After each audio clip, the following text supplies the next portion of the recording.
Tá certo? Agora a gente vai para um assunto muito sério, a dengue. Aqui na nossa região já temos casos confirmados em 3 municípios, Palmito, Saudades e Xanxerê. Existem muitas informações desencontradas que circulam nas redes sociais, que deixam a população com muitas dúvidas. O certo é que é preciso reforçar a prevenção.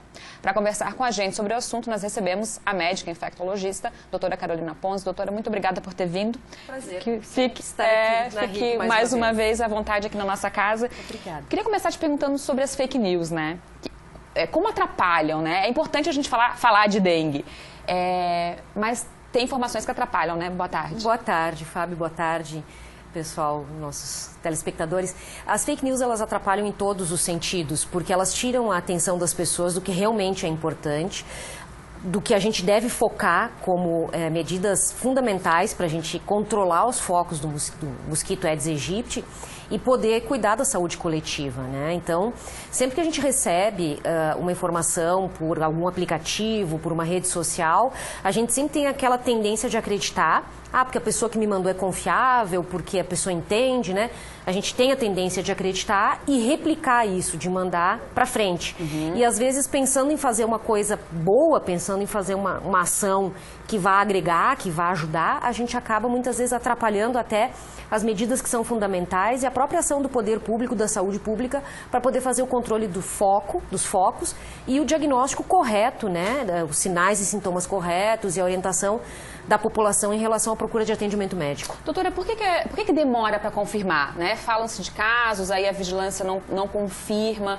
Por que demora isso? É feito o exame demora? Por que aí dá essas informações desencontradas, mas é claro que a gente precisa ir pelo oficial, né? Claro, exatamente, Fábio, existem as informações oficiais que elas são geradas pela Secretaria de Saúde através da vigilância epidemiológica, que faz toda a análise dos casos suspeitos e confirmados. Isso tudo é centralizado no Laboratório Central, no LACEN, em Florianópolis. Então, mesmo que a suspeita seja em Saudades, o sangue dessa pessoa vai ser coletado a partir do 5º dia de doença para ser encaminhado para o LACEN em Florianópolis, para ser feito lá o exame para fazer essa confirmação. Isso é no cenário da saúde pública. Existem exames que com 24 horas já positivam e que estão também disponíveis, né, que é o teste rápido, o NS1. Existe, a partir do 5º dia, a gente pode solicitar o exame e ele pode ficar pronto de um dia para o outro. Mas isso é em outro cenário. Então, existe a responsabilidade do poder público em poder ter essas informações corretas, essas informações confiáveis, para a gente saber a epidemiologia, saber como a dengue tem se comportado nos municípios, no estado, no país como um todo. Por isso que tem todo este trâmite. Depois a gente vai falar um pouquinho de tratamento, mas essa questão, quando é suspeito, já começa a tratar? Então, a dengue, ela não tem um tratamento específico, não tem um antiviral específico como para influenza, como para gripe, por exemplo, que a gente usa o oseltamivir e o Tamiflu. A dengue não, a dengue ela é uma doença autolimitada. O que significa isso? Que ela cura sozinha. E a gente tem que tratar os sintomas e as complicações que porventura possam acontecer. Com sintomáticos, né? Que na verdade nada mais são do que uma hidratação, que muitas vezes precisa ser inclusive endovenosa, e os antitérmicos, né? E analgésicos que as pessoas têm que tomar porque a dengue dói bastante, né? Tanto que nos Estados Unidos, para você ter uma ideia, a dengue é chamada febre de quebra-ossos, porque a sensação realmente assim, é muito doloroso. Então a gente tem que fazer essas medidas, né, de hidratação, analgesia e remédio para febre, mas não é um tratamento específico. Doutora, a gente falou da fake news, né, que é importante a gente tentar diferenciar, saber o que é, né, informação oficial, o que não é, mas é importante ficar em alerta, né? Sempre. Aqui no Oeste a situação sempre é mais delicada, assim como lá no litoral também, ali no meio do estado não tanto, mas a gente precisa cuidar, né? A gente precisa cuidar, porque o Aedes aegypti, ele não respeita fronteiras. A dengue ela é extremamente democrática, ou seja, todos nós estamos expostos. Há muitos anos, infelizmente, o oeste de Santa Catarina é considerado infestado pelo mosquito, pelo Aedes aegypti.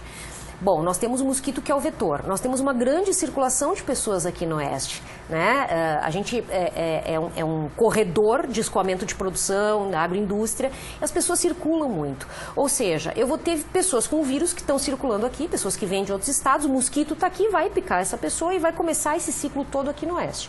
Foi assim que a dengue chegou aqui, alguns anos atrás, e é assim que ela se perpetua.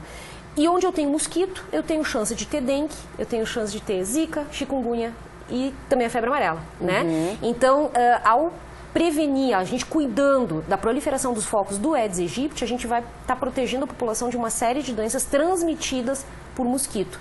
E a responsabilidade de cada um de nós, não só do poder público, cada um de nós, a questão do controle dos focos. Pois é sempre bom a gente reforçar, né? Não é dentro da tua área específica, mas a gente precisa falar, é bem isso, cada um precisa fazer a sua parte. Agora com essa chuva de hoje, por exemplo, e daqui a pouco faz calor de novo.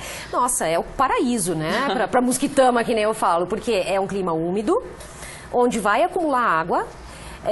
Uma vez o mosquito gostava só de água limpa, hoje basta ser água, né? Não tem problema, ele super se adaptou.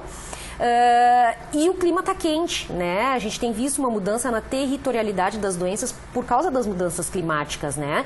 Há muitos anos atrás, a gente jamais imaginaria ter dengue no sul do Brasil. Sim. Né? Hoje a gente sabe que é uma realidade.